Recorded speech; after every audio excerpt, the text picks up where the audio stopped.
Good, how are you? Good. Long time. Yeah. Being good? Yeah. Nothing really new. Quiet. Yeah, I haven't seen you. Yeah, it's been pretty quiet for you. Did you go out to Lindsay for that crash on set? No, I was listening to just it. a minor. Yeah, it didn't have any. It sounded like it would have been visible, but Yeah. by the time I got out there, it would have been flat.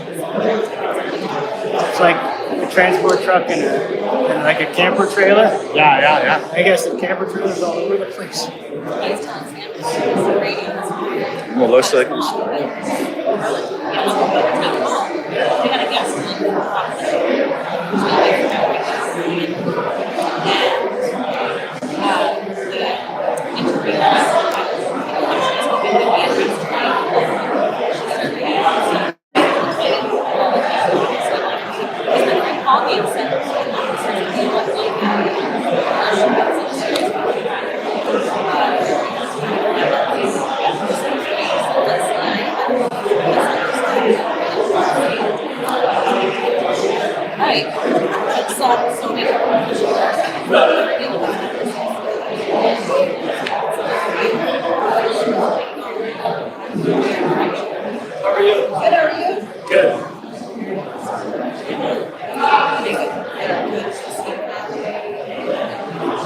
Things going well?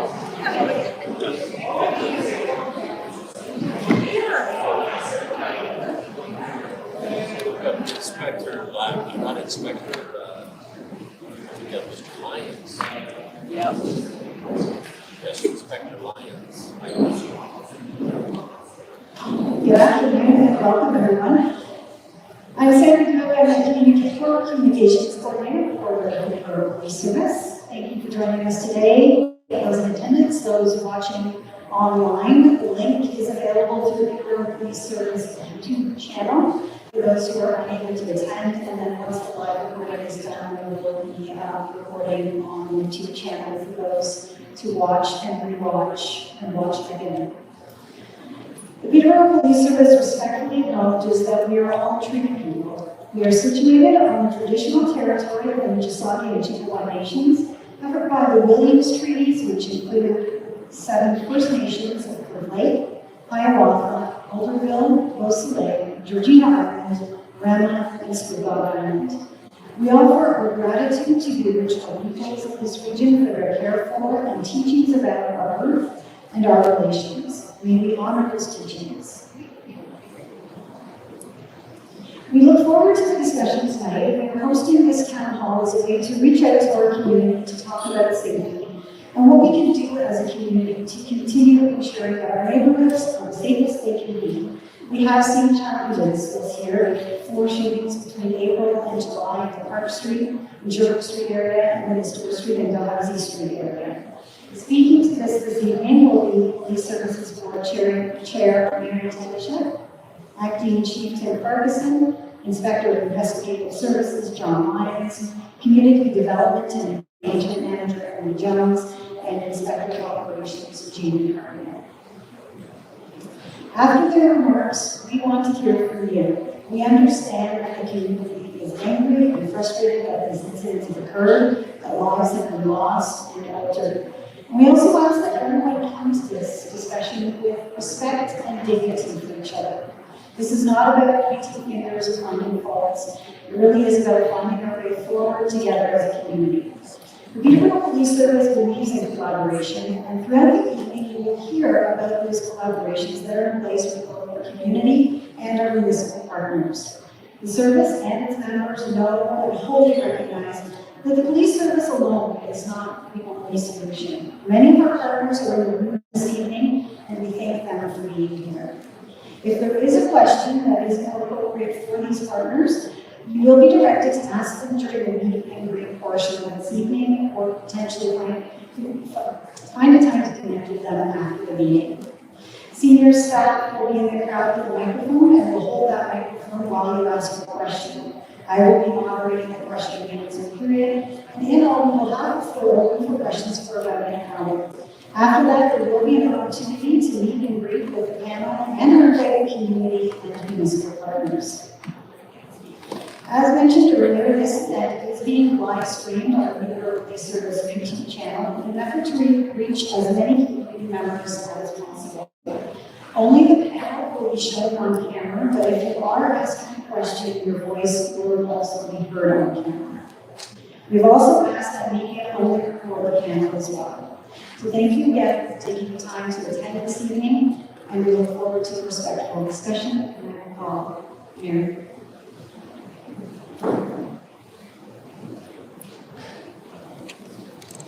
Thanks, Sandra. Thanks for coming tonight. I'm here.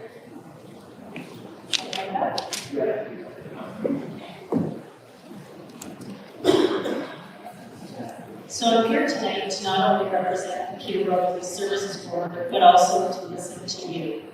The role of the Police Service Board is to establish priorities, objectives, and policies after working with the Chief to ensure there is adequate and effective policing in our community. Our board is fortunate to work with an incredible police service who work hard day in and day out. Not only our frontline officers, but all levels of the service, from the support staff to the acting chief. Tonight, we will hear from the acting chief, Farquharson, about the many challenges our officers face on a daily basis. The board is working collaboratively with the service to address some of these challenges. For example, commissioning a staffing review last year and working through the budget process to implement a 5-year staffing plan. The board recently approved the hiring of 8 officers to help alleviate some of the strain of understaffed platoons and reduce the amount of overtime needs. Through this year's budget process, we're hoping to be able to hire an additional 11 staff that the service has advised as integral to help address the issues our community is facing. I can share that the current staffing levels are at a critical level of burnout, and the board is working with the service to rectify this. The Police Services Board understands the community's concern, and we are here to listen to you. The board is committed to working with the public and your police service to ensure you have appropriate policing that you deserve.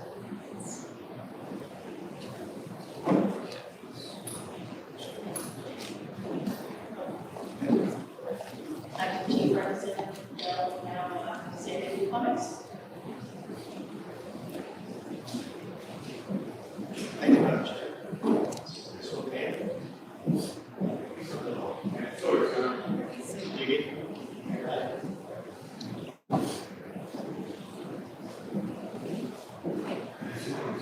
That's okay. I think it's I'll try to face the mic as well. So thanks for coming everyone tonight. We all have one thing in common, probably many things in common. The one thing in common that we have is that love for this town, the city, communities that we police, and how much we care about this community and the communities we police. So thanks again for being part of this. First off, we want everyone to know that we too are dismayed to see this level of violence. 4 shootings between April 20th and July 11th, 2 of those resulting in homicides. There's no doubt that creates feelings of frustration, anger, and in many cases fear. The service acknowledges that, understands it, that are dedicated to public safety and keeping people safe. We all know that this is not the norm for people. We also know the service, the board, and our community members do not want it to become the norm. The safety of the residents in our community is the #1 priority to deal with the service. We're working to gather as much information as possible to locate the suspects involved. The statistics are showing our community is changing. In the past 5 years, we've seen calls for service increase by 19%.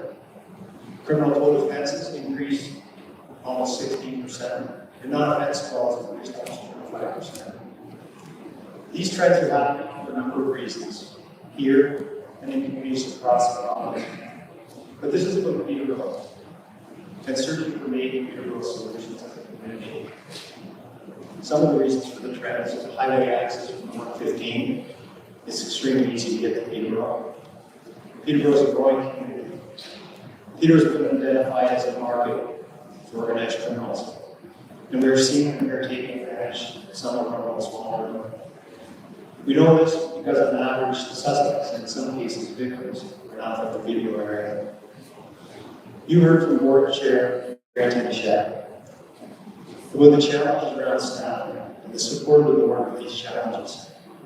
We are thankful to the board for their continued efforts. It's also important for you, the community, to realize that although we will be hiring, it still takes some time to get those officers hired, trained, and national calls for service. It's also important members are well. As a service, the community asks them to be on the front line, not only protecting us, but helping solve the crimes that occur, making arrests, and supporting victims. In order to be the best police service for our community, members' mental health and physical health must also be supported. We know crime is not limited to the neighborhoods in which these shootings have taken place. And our current goal is to get back to more proactive policing measures, such as the rapid response unit, that could be the initial response to calls to ensure fewer calls for ransom because of lack of officers. Over the past 5 years, calls for service canceled has increased almost 90%. On a positive note, our auxiliary program that was impacted by the COVID pandemic is back up and running, and we are looking to get back to full complement. Some of us are helping to manage our auxiliary. Thank you for that. Our special constables are also helping recover capacity for the front lines. We're also looking at how our bike control will be utilized for the community. Continued strong relationships with Durham Police, Toronto Police, the OPP, City of Peterborough, Port Hope, and others are imperative to deal with these current challenges that happen with our members. Continuing and enhancing our strategic collaborative partnerships with our city staff who are here, council, all our community agencies, many of them are here represented, all who do amazing work day in and day out to make our community safe and healthy. But we still have much work to do. It's got to be together. We're also accessing virtual awareness for technology to assist us in solving crimes such as CCTV, closed-circuit television, grant that we've applied for, as well as the automated license plate recognition technology, which are huge for helping us to solve crime. We collaborate with the community partners on various programs. And our community development and engagement manager will be speaking on some specifics shortly. The Community Safety and Wellbeing Plan was recently passed by the city and several township councils. The plan mandated by the province is to serve and further encourage collaboration amongst community, local agencies, police services, and municipal governments. The police service recognizes that there is a role for police to play as the plan moves forward. Another way that the police service can be preventing and pursuing criminals, and always turn off your phone when you're doing something like this. Another way that police services can be underwriting and pursuing criminals is with projects and initiatives, and you'll hear more about that after. Some can take years, some months. But rest assured, the service is constantly looking within to determine the best ways to improve safety in our community. We ask that you never become discouraged. Please call, report suspicious activity and suspicious vehicles. These incidents are reported either through the call for service or online report. While each report may not receive immediate reaction, we do have crime analysts who are noting trends. This can lead officers to areas experiencing problems. If we know where issues are happening, we could allow officers to be more aware or park in that area to do their notes, change the patrol route to include a certain street or problem area. This is known as directed or strategic patrolling. We know it's not perfect, but we want the community to know that we do care and we want to work with you and do our best of our abilities to ensure the community is as safe as possible. There was a recent sentencing decision by Justice Wood in Peterborough, really sums up the situation. Justice Wood stated, there is no requirement for Peterborough to remain idle and allow gun crimes to escalate to GTA levels before imposing exemplary sentences. Gun violence, as a result of associated criminality, is spreading to smaller communities throughout Canada.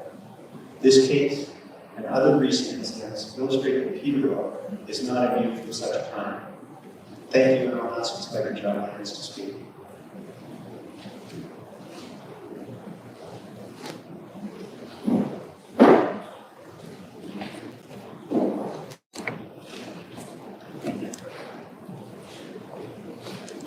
Mr. Farquharson.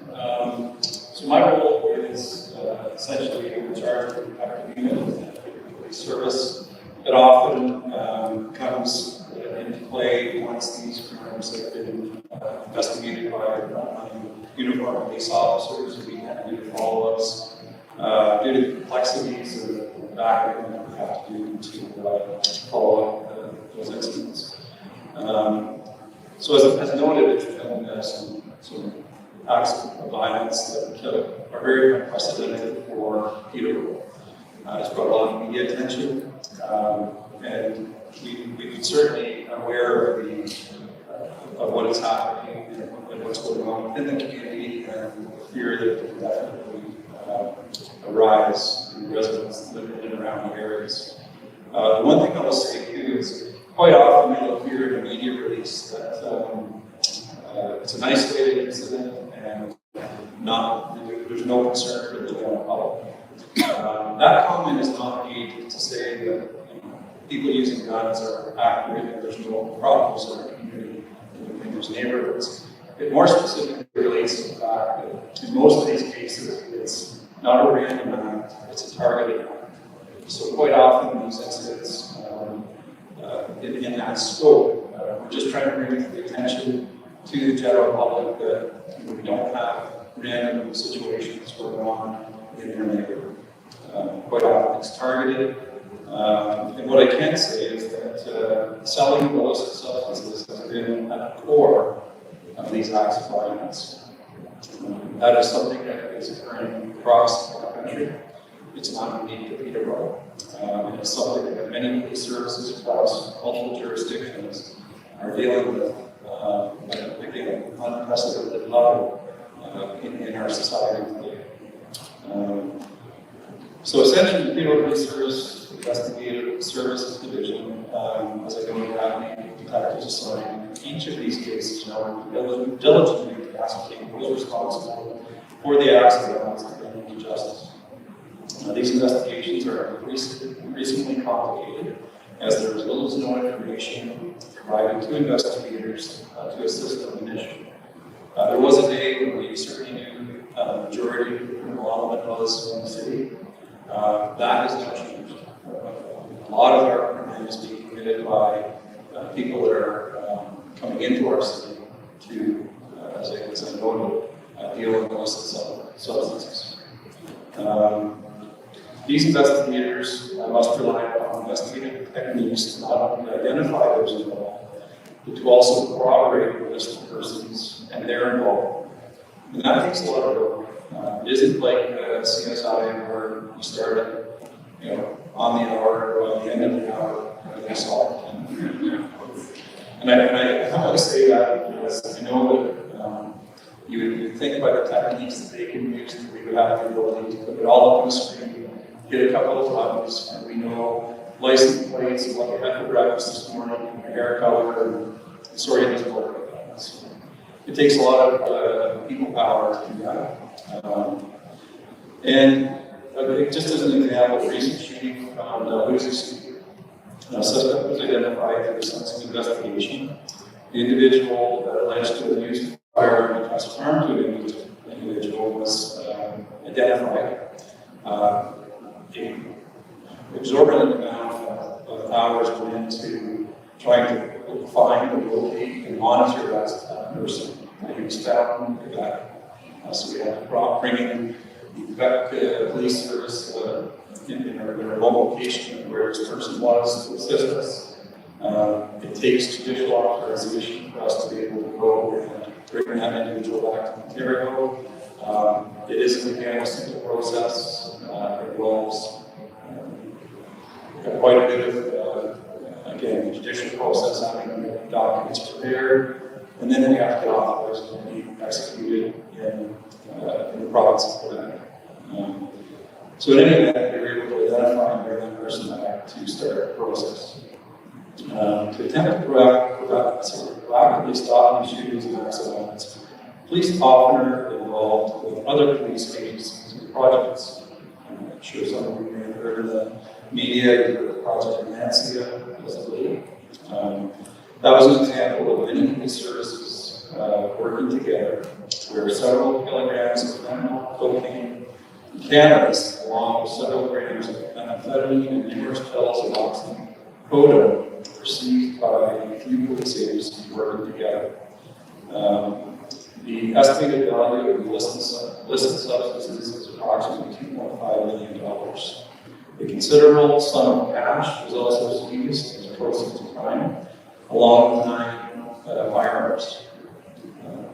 That is something that I can say in my 36 years of policing that I've seen a dramatic increase is both the use of and the seizing of firearms. When Tim Farquharson and I started 4 months apart, I won't mention the year,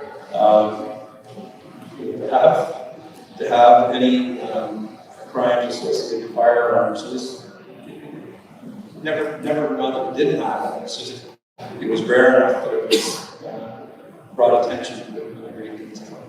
Unfortunately, now it just seems like firearms are used in a lot of offenses anymore. But these projects, as mentioned, are resource intensive and require an exorbitant amount of overtime hours to gather the information required to secure judicial authorization to seize items involved in the alleged crimes. The project, depending on the scope of the work, can sometimes last several months or even years. Again, was a project that involved at least 3, if not 4 police agencies. It was over a several month period of time. Again, the people hours involved, incredible.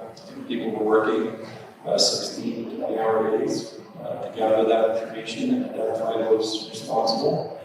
And once those arrests were made and those items seized, it would put quite a dent into the trade.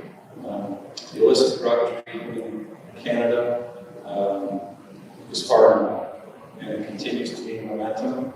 And again, that was our struggle, was to try and keep up with identifying where they're coming from and dealing with the high-end dealers that are bringing into our communities. So this is all done to properly bring those responsible for the courts so that their actions can be proven to be in defiance of the laws within the Criminal Code of Canada, and more specifically, the Controlled Drugs and Substances Act. Something that I often hear is why don't the police just shut down the police? Why don't we just board it up and stop it now? If only we could. I'll go back to that CSI. We don't have it that easy. There's many layers of legislative requirements, judicial authorizations.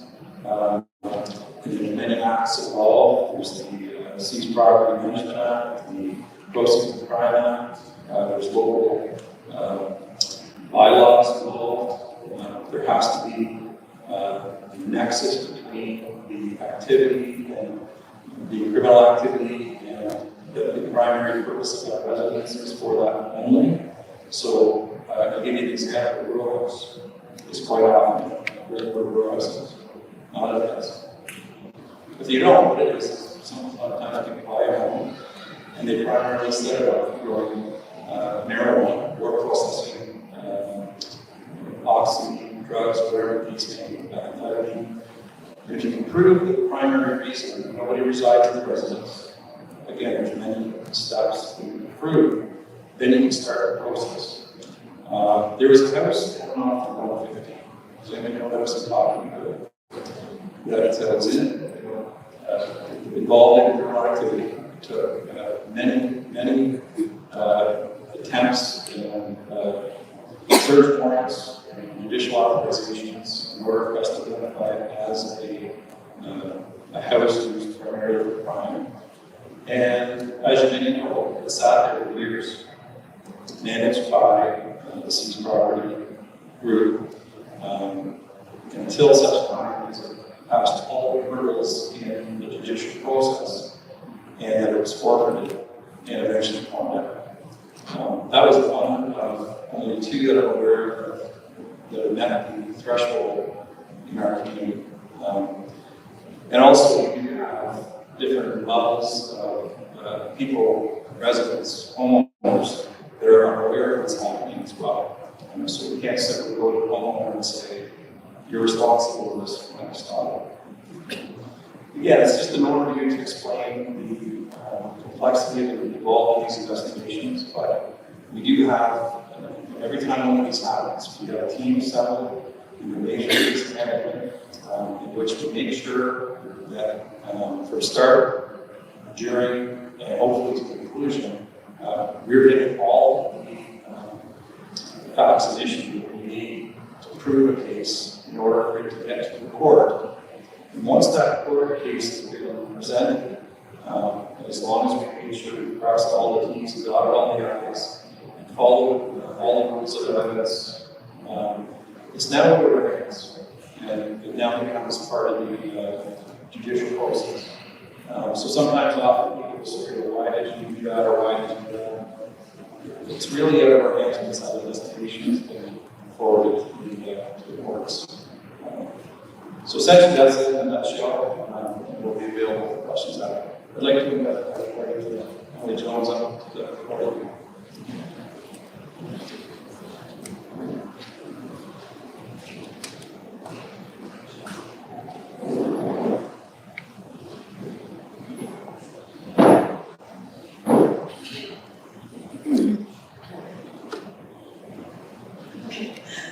Thanks. Hi. Good evening. My name is Emily Jones. I'm a Community Engagement and Development Manager with Peterborough Police. I'm a civilian, therefore this position is not a sworn officer. As mentioned by all of the speakers here tonight, Peterborough Police Service strives to be community-focused and collaborate in any way we can with community agencies and the public. Through my work as Community Development and Engagement Manager, I spend a lot of time with community agencies to work together and figuring out different ways to divert non-policing issues away from police and back into the community. This unfortunately takes time and money for nonprofit organizations, which is why through this position we can provide in-kind support for collaborative grants and programming. The grants that we currently hold with community partners through this role are Health Canada and the Local Support Overdose Response Team. This project is a collaboration between Peterborough Police, Forecast, City County Paramedics, and Peterborough Drug Strategy, providing key gap for the navigation and interventions. We also have the Proceeds of Crime grant for housing unit takeovers, providing community, landlords, and tenants with new tools for navigating these huts, housing unit takeovers, but also key equipment for our investigating officers to aid in the investigations. This grant is a collaboration between Peterborough Police, Warwick Lakes Police, Peterborough Housing, CMHA, Forecast, Peterborough Drug Strategy, and John Howard's system. The Community Safety and Policing grant is the last grant that I will talk about today, and that not only helps our internal special victims unit, but it also provides community strategies such as the community mobilization situation bureau, the victim services support unit, and our trauma-informed training for officers and for community. We recognize that there are many issues in our community that are not policing issues, nor should they be. Because of this knowledge, we want to collaborate and support community as much as possible, so the police have time and resources to focus on the gun violence and the crime that is emerging. Thank you, and I'm now going to hand it off to Inspector Hartnett.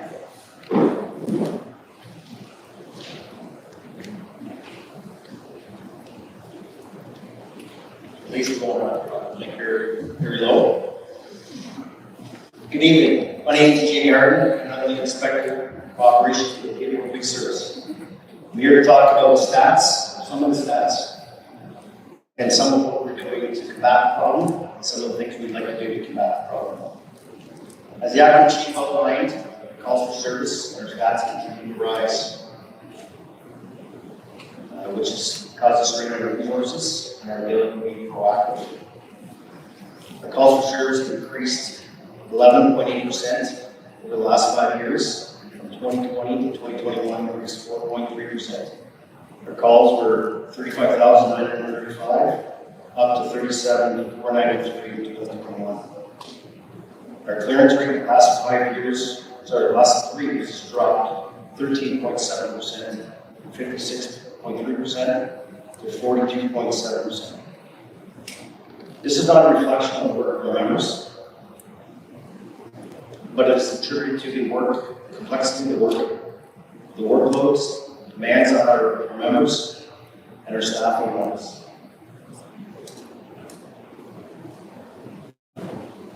We're also seeing an increase in calls that we're not attending or getting to. This has increased 27% from 2017 to 2021. So in 2021, we did attend 1,221 calls for service. Keep in mind, and these continue to decline year after year. These are not very one-of calls, but they're still important, and we wish that the police service would attend and address the concerns of our community. Our staffing levels haven't grown with the regular calls for service, and some of this is attributed to the workers, the staff that are off work. But we're working with the board, and as the board chair outlined, we're grateful for their support on this.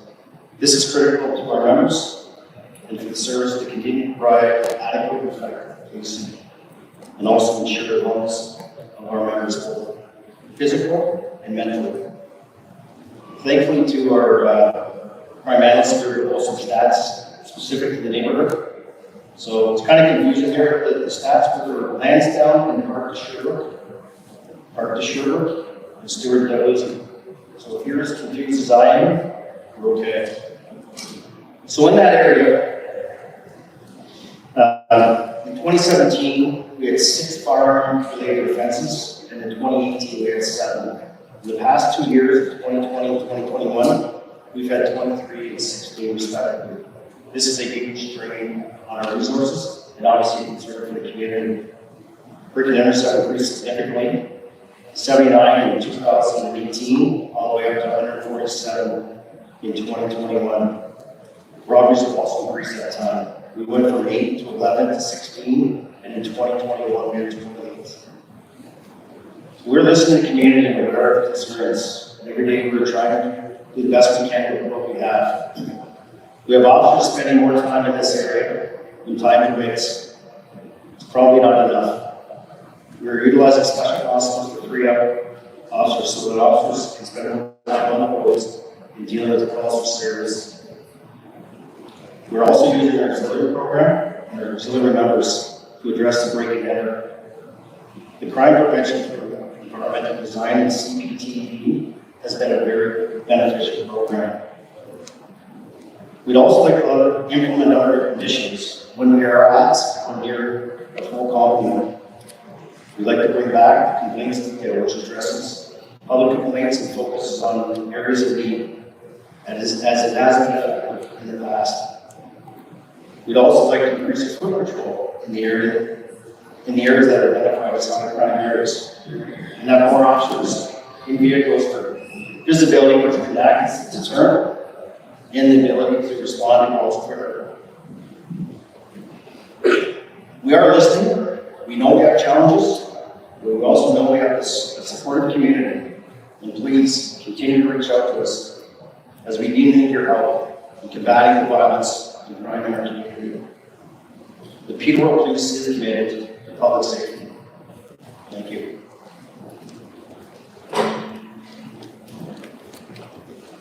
Thank you, everyone.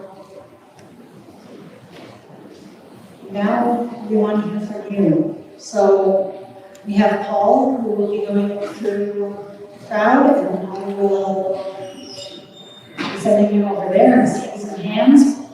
As I said, we'll try and keep our questions to our panel, and if they are to be directed to us, we will answer that. And our panel can stay seated when they answer the questions. Yep. Did you get to hold this? Second, you want to Jackson procedure? Most people that know me know that I'm on the street every day. I like to put a smile on somebody's face by telling a joke or helping the underprivileged. We do have a serious problem in Ward 3. And it's pretty clear to me the police are underfunded, understaffed, and do need help. A famous politician once said, You cannot put a price tag on health. This is a health issue. That man's name is Tommy Douglas. I have solutions. I have ideas. I'm not here to complain. I'm here to be part of the solution, not part of the problem. I think we have to not come here complaining about the issues. We all know what's going on. I live on Skinner Street 16 years. I'm in what's called the Mecca, in that epicenter of crime central, whatever you want to call it. But we have to work as a community, and we do have to give the necessary tools and manpower for the police to make it safe for us. I talk to a lot of neighbors, a lot of people. People are fearing going out on the street. The shooting on Doeschate, there's a park right behind that house. Children play in that park. The police aren't feeling this. We're feeling the police. We have to help them, help us. I don't have anything more to say. I think everybody knows and has the same feeling as I do. Thank you. Thank you very much for your comment. It's very much appreciated. The gentleman in the black shirt and the lady in the green t-shirt behind. First of all, I want to thank you folks for coming out. I appreciate that. It's good to hear and it's good to connect, you know. One really big concern I have is that this is living in the Mecca. I live in the Mecca, and a lot of people know what is going on there. And we would like to communicate with the police to end it, because like what the gentleman said earlier about the drug problem, and that's the drug problem. We know where it's being sold. We know where it's going. It needs to be looked at, and if that isn't looked at, I'm sorry, it's going to continue, because the problem is right there. And it will always be a problem until they're removed. And until they are removed, we will always see more and more. And like one gentleman said about the shootings, yeah, they're shooting basically at themselves, but eventually it's going to be drive-by. And I don't want to get to that part. And Thank you, sir. Thank you. That's on. Yeah, thank you for that. And I wholeheartedly agree that, you know, we have a program that is working around the clock, trying to identify the locations to concentrate on. We're not dealing with those that are initially that are buying the drugs, we're trying to stop the core where they come from. And going back to that, to the comment around the complexity of proving the case, it takes again, we can't get information, drive through the doors, kick the door down, and deal with it. We have layers of again, facts and issue call in order for us to be able to get court approval to actually go and do a search for that house. And then there's multiple factors involved around children and violence. products and forms. So that scared me. As that's going on, either days, weeks, months, or years, it's still continuing and getting worse. And when it is continuing, people like myself, we don't lose interest. We either take it to ourselves, or we're very concerned about needles around, and that's why you're saying about the steps to the courts and that's going to move. I mean, like, it's going to be a shooting. I know, you feel it because there's so much drugs down there. It's not good. And once those drugs are, not the people doing the drugs necessarily, the houses or apartments, whatever, once they're gone, once you know that drugs are sold in there, get in there, do everything you can do to get it out of it, because then that will eliminate the problem. But if it's going on for months, it's going to stay the same. Yeah, it's great analogy. I can tell you, we have done search warrants at singular residences all times, and we can, keep keep getting that over and over again. And unfortunately, we send those cases to court, and then we're faced with civil. It's continuous events. We keep looking at it. We're trying to identify the board as opposed to the dealers versus the users. I'm just going to turn around and almost with the comments. One more, sir. One more. Would it be possible for a task force to be, would it be possible for a small task force to be set up to look different in that area, not just this area, but the city of Peterborough, that people are saying this and this and this over there, that someone can actually go in there right away and take a look to see if there's a problem, and if there isn't, well, I'm not saying if there isn't, if there's a problem, that they would be able to take the steps a lot further because there's a problem there, of kids around there, of families trying to carry on with their lives. But somebody has to live it in there. I know I've lived here in Peterborough 2 years, and I'm telling you, I love this place. It's a great town, great people. I feel safe. I have no problems. But with the drugs, yeah, where I live, it's not good. And something is going to happen before something will be done, and that's what I'm afraid of. Agree with everything you said. And we actually do have on an ongoing basis exactly what was here. It's not a task force, but it is our investigators that they have to do it in prioritized locations. And what they do is once they kind of set that just as a priority, then they have to work on that priority list, gain all that information and work for it to be able to get additional authorization to investigate. Again, I appreciate the fact that you're saying it takes a while, but that's really our hands, that's the process. So, but I'll let that next to you. So as I mentioned before, I'm an officer. My job is to work with the community. And I will say that as our officers are doing an amazing job of looking at the high-end criminals that are coming into our city and really manipulating a lot of our citizens. The people who are using drugs in our city, they're part of the community. They live here, they belong here, and we have an obligation and humanity to make sure that they're safe as well. And we, as the Peterborough Police, really do like to work with people with lived experience to make sure that we are offering services so that we're preventing theft and that we're making sure that they have voices to make sure that the systems aren't failing them. A lot of it is a criminal issue when it comes to guns and when it comes to that violence, absolutely. But when we're talking about members of our community who use drugs, we want to be able to engage them and make sure that they are safe as well. And so that's why we have these types of programming. Thanks, Em. I think, Acting Chief. Thanks very much.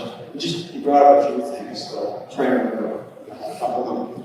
Scope of the task force is basically the community. We rely on the information you give us, and as the inspector says, we have 2 full-time crime analysts that study that information and bring it to the teams. The other things that the inspectors were saying were the challenges that I had on the road were not the challenges that we have now. And before addressing the staffing, I would hope to get back to more proactive place. What we should be doing is, to your point, targeting where we're supposed to disrupt, right? And target the traffickers who are problem. And that's what we're working on, a solving project. We can rest assured we're still working on those things. It will help when we have more staffing. We have a lot of plans, but again, that takes some time. But right now, with the shootings and homicides, you can see how the criminal investigation branch is strained, because you have to investigate those into the complexities that the inspectors talk about when we get into. That's a huge challenge to balance out the demands for all the drug houses that are trafficking and all the people coming up from the GTA, and that's what our relationships are in. But rest assured, we're not giving up on any of those things. We're very challenged right now. on those pieces. But that's no excuse. We're not stopping everything.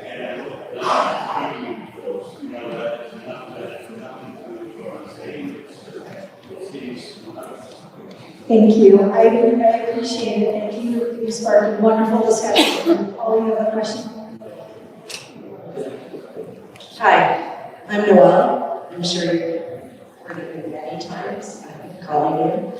I live in this neighborhood right here. I moved from Niagara Falls. I'm a PSW. I work at Trent. And I also know a lot of people in this community right here. The Y, Bennett's, the store owners. I mean, I've seen this time and time again. Just, you know what I'm speaking of, because I live across the street. And I see fights, I see needles in the neighborhood, kids, seniors getting their houses broken into. We call, you tell us to help as a community. When you do come, and I don't mean this as any disrespect, I understand about shortages. I am a PSW, like I said. But we've gotten yelled at, told to go back to bed when we're woken up in the middle of the night, when the store is getting the windows bashed in. We get our cars broken in. And as I said, the seniors get their houses broken in on Romaine. There's been 2 shootings, Romaine and here. And that's caused concern for all of us in this area. We're scared. We're terrified, and it's every day we're seeing this, all hours of the night. We have offered our help as a community many times to do whatever we can do to help law enforcement, the city, and we still haven't seen the results of that. And we're all on board in this area. And Thank you. I'm sorry, but I understand what you said about the community, but we matter too. So does our mental health. And a lot of people are terrified. And it's a housing crisis. Thank you, Noah. Thank you. Noah, thank you. We expect our heart to go up to this moment. No, I was just going to say, I feel for you. We understand. But we're here because of this today. We are trying our best right now. Maybe our best is good enough for you. Great help. But we will do our best moving forward. So we are challenging for some of the shortages. We are doing the best we can, as I said beforehand. But I don't know, it wasn't Minnesota when you were calling, you getting yelled at by our staff. So I apologize on behalf of the service for that. That's inappropriate, and if it is, I can direct you to the staff here in Peterson for professional standards. There's no reason anyone needs to talk or still do like that with one of our members. And if that's the case, all these calls are on the recorded lines and we can look into it. So if it is, please, by all means, call me at extension 242 and I can direct you exactly to where you should be speaking to if that's the case. So, again, please keep getting the call. We're going to do our best, and we know we have the right methods and what the community expresses.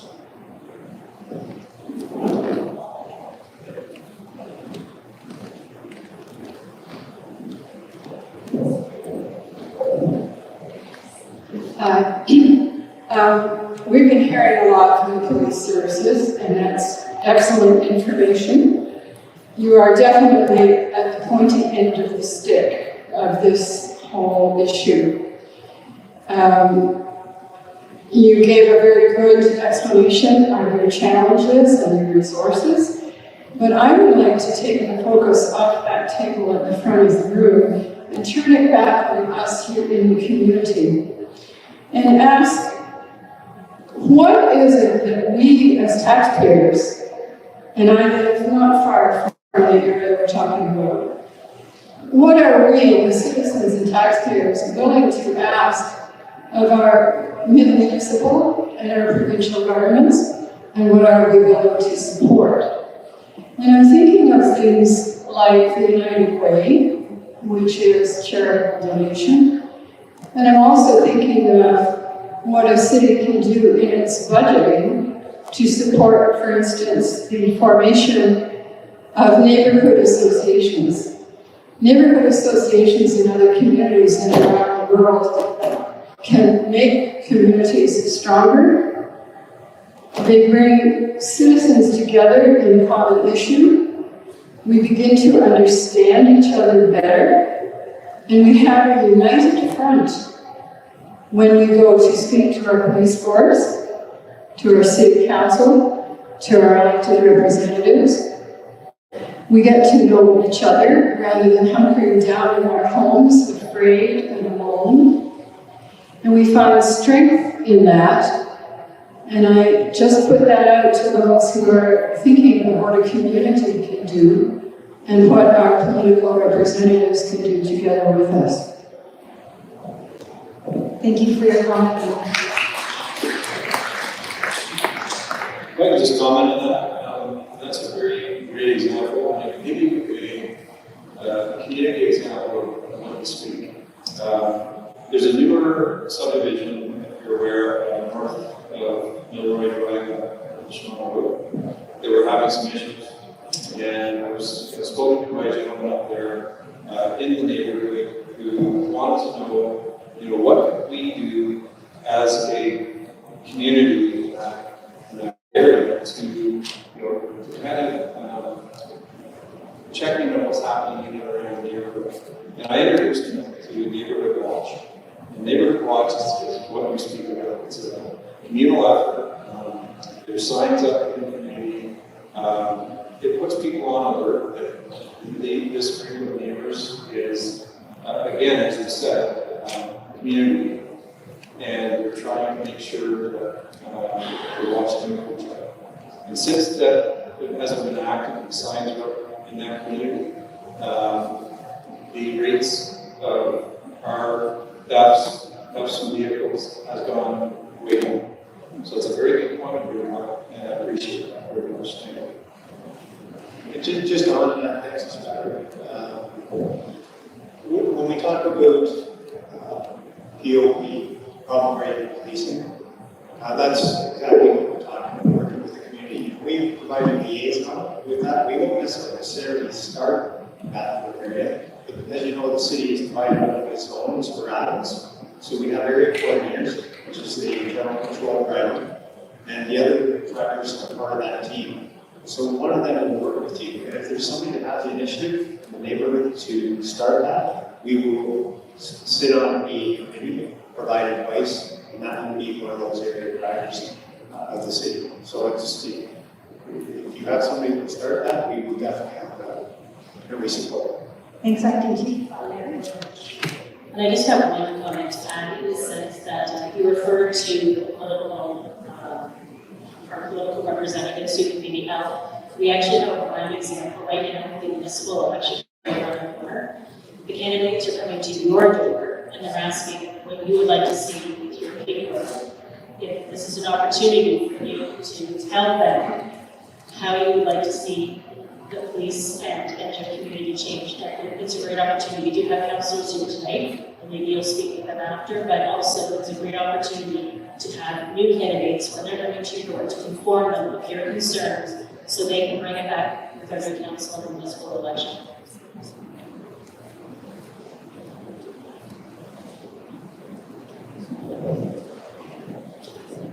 Hi there, my name is Simon, and 2 years ago my fiance moved into a house on Park Street North, so ground zero for the shootings.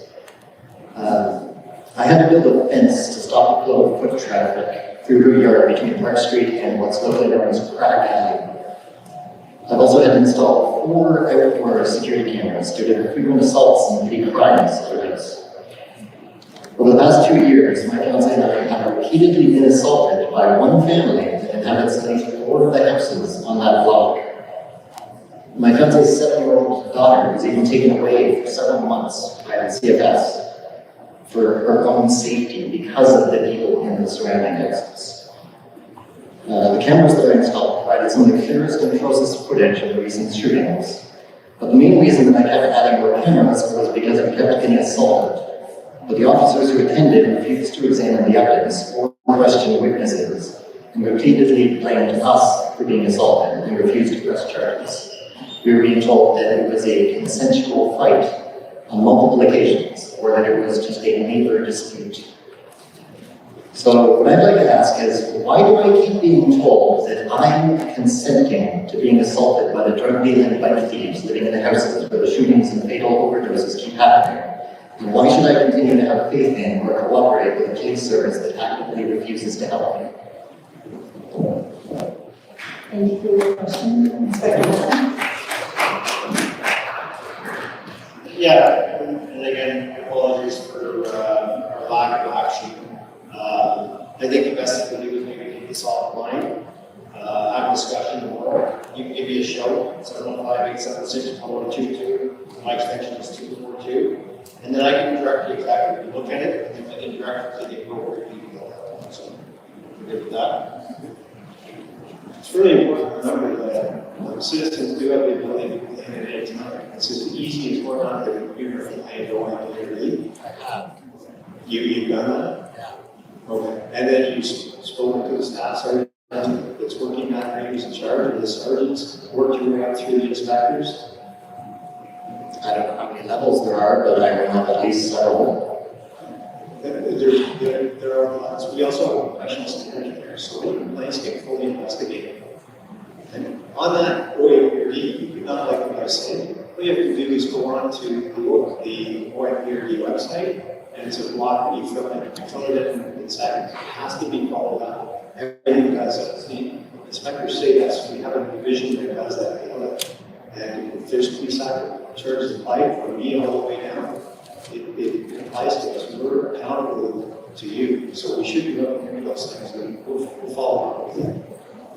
What happens if the OIPRD decides that the police didn't do their job right? Yeah, so I used to do professional standards before staff sergeant, bigger sergeant, and one of the classes on it. So I have some familiarity on this. So if the OIPRD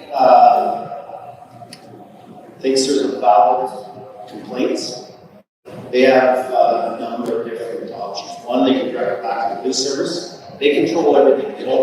They direct the service to investigate, or they can do it themselves, or they can select an outside agency. They don't make we don't get to make those options. There are times when we've asked for an outside, we think it's probably best for an outside, and they direct the Peterborough Police Service. We're the ones that conduct the investigation, and typically it falls back to the staff of Peter Center from our service. So, and we do a full report. It goes to the complainant or respondent. They see everything. It goes back to the OIPRD, the respondent. If you don't find misconduct, you have the right to disagree with their decision. It goes back to the OIPRD, and they do assess it themselves. Full-on investigation and determination if we did a thorough investigation or not. And then it continues going back and forth. But again, I'm happy to take this offline, have that conversation even tomorrow or whatever, and then I can put you in contact with your local people. Thank you. Paul?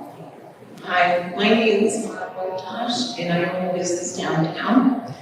And we're seeing a lot of stuff. I've had a business for 34 years, and I've never experienced anything like this. And I'm just wondering what they're doing about the downtown, because even when I was leaving tonight, there was a girl out there with the pants down, just pooping all over our staff, and we have to go and clean it up. They walk in our store, they start grabbing stuff, and the police told me, just let them take it. Like, don't put yourself, don't fight them, because I did fight them the last time, and I'm 75 now.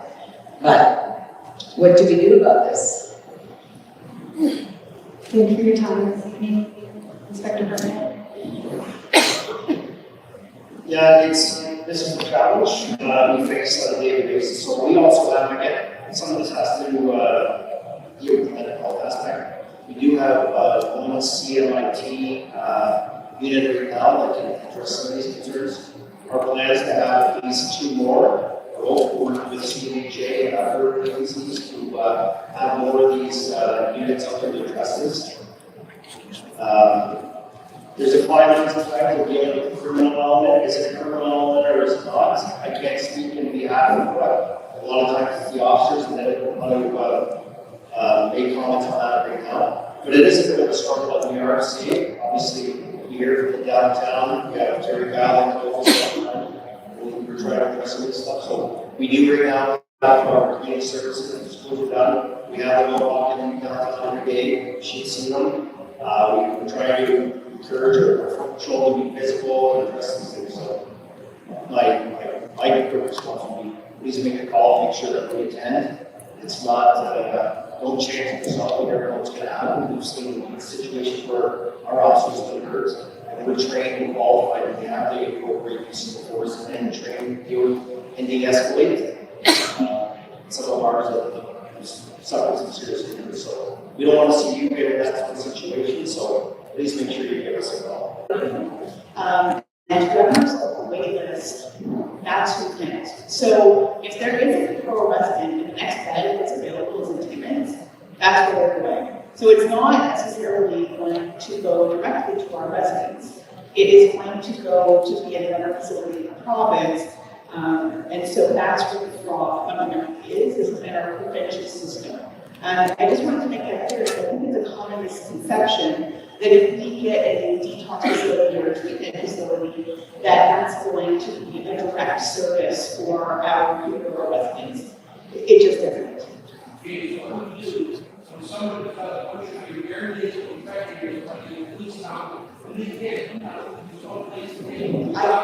Yeah, I feel like that's definitely not related to what I just said, so I'm going to answer that question.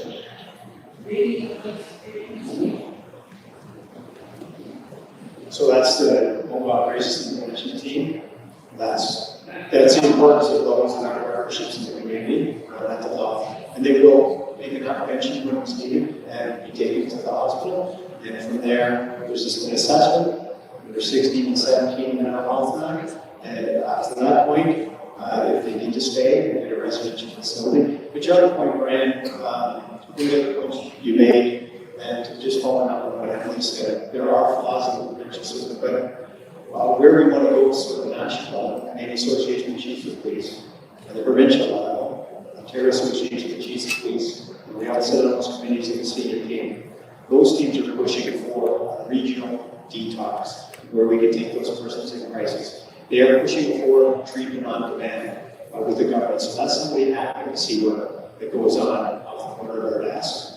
To your points. So we're working towards those things, and I obviously get some of those basic terms and understand those situations. We have that too.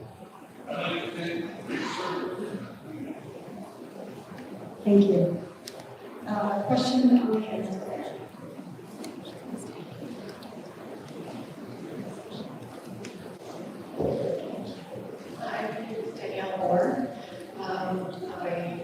I'm from a familiar address. We have a building on the wall at 220 and 222 Wolf Street, right next to Teton.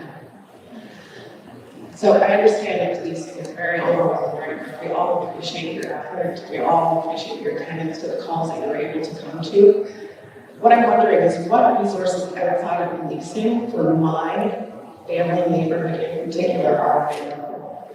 In many cases, we do call police for blanket or violent interactions between the people congregating on the end of Wolf Street, as well as interactions between the neighbors, acts of violence and death that are committed in the area.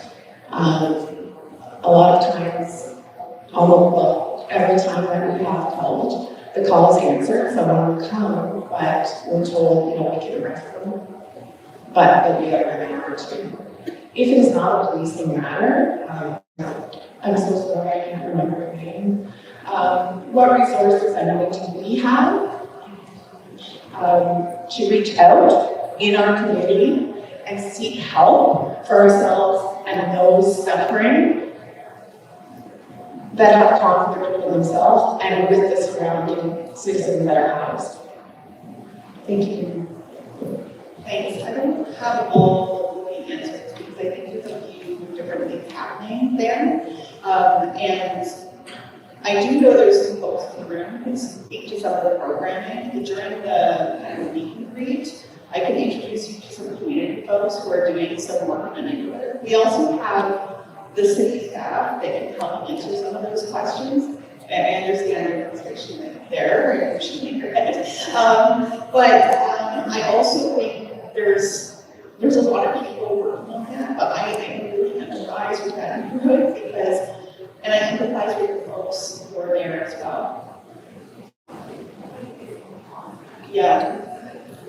division that is developing, where vigilantism is developing, and it's not developing for no good reason. It's terrifying. The circumstance itself is terrifying to watch what's going on in the community of unhoused, those living in mental illness crisis as well as addiction crisis. But it's also terrifying to watch what it's doing to the community because of the divisiveness. It's escalating and creating crimes that should be non-existent. Yeah, I feel that too. I'm often like,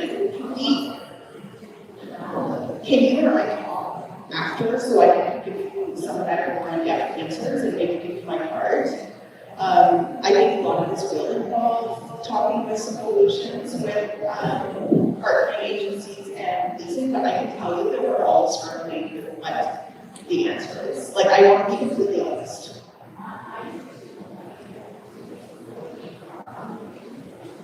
Yes. Yes.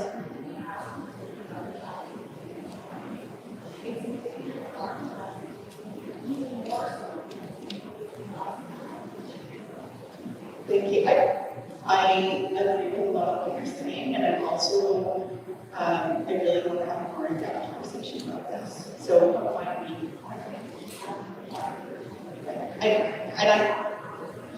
want to be honest. I think I over John Lyons. I do want to be honest that we're all struggling with that. No, we get it. This is why we're here. Maybe we want to hear people who don't know what's going on, and we don't learn this for getting this information. And it's sometimes tough conversations, and that's okay, because we have to hear it from the right perspective. And just to address, one thing regarding activity that might be viewed, and you see people fighting, or you see a situation unfolding, and you call the police, and the police come, and they end up saying there's nothing to do with it. Part of the reason for that is that in order for us to be able to lay a criminal code of offense, we have to have a complaint, right? And it can't be the person's murder, right? So if there's two parties involved in a fight, and we approach them, we separate them, we talk to them, and both individuals say, I have no complaint, we can't do anything. You have to have that cooperation for us to be able to. That's just. The individual that threatened to set a house on fire because they thought that we called the police.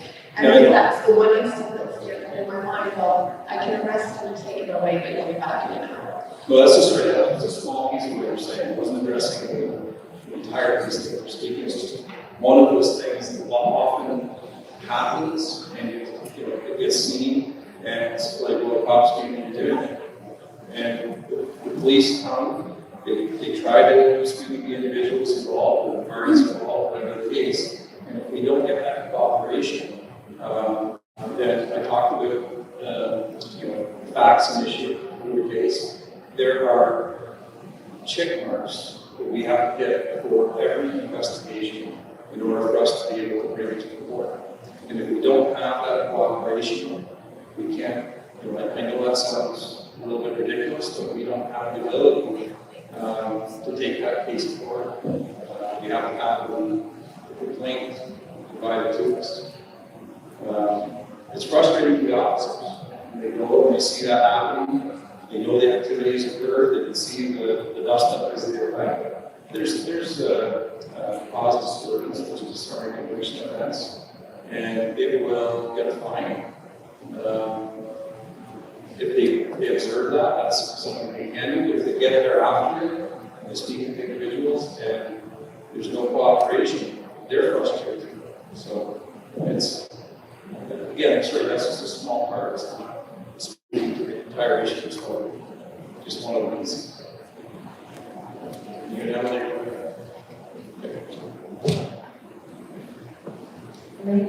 I'm not seeing anywhere hands go up, so we're thinking it's time for us to meet and read and have some of these conversations that we've been talking about offline tonight, and maybe just in the future. So thank you very much, everybody, for attending tonight. Thank